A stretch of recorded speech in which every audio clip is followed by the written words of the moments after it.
তো এক ব্ল্যাক পিঙ্কের ফ্যান আমাদের আইডিয়ালকে নিয়ে পোস্ট করছে লিসার সাথে কোন চাকর নাকি কলাপশন করবে, তার নাম হচ্ছে জেকে।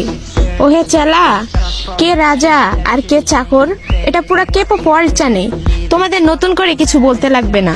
ওকে, মেইন পয়েন্টে আসি। কথাটা এমন হবে, তোমাদের লিসার 7 জন্মের ভাগ্য আমাদের জাঙ্কুকের সাথে কলাপ করার সুযোগ পাইছে।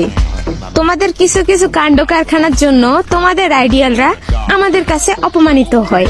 তাছাড়া আমরা কাউকে নিজে থেকে আগে লাড়া দেই না। তোমরা ওইটা শুরু করো, আর আমরা শেষ করতে গেলে আমরা টক্সিক হয়ে যাই। আর নিজের আইডিয়ালকে বাঁচাতে যদি টক্সিক হতে হয় তাহলে ওইটাই। আবারও যদি আমাদের টক্সিক সত্যিই মনে হয় তাহলে ছন্দটা তোমাদের জন্য। মারিয়া, শুরু কর। দোল দোল দোলনি, আর্মিদের চিনতে শেখনি। উচিত কথা বললেই আমাদের টক্সিক বলো? আমাদের হাতে তাল গাছ খাবা যখনই, আমাদের চিনবা তখনই। শুভেচ্ছা, স্বাগতম, ধন্যবাদ।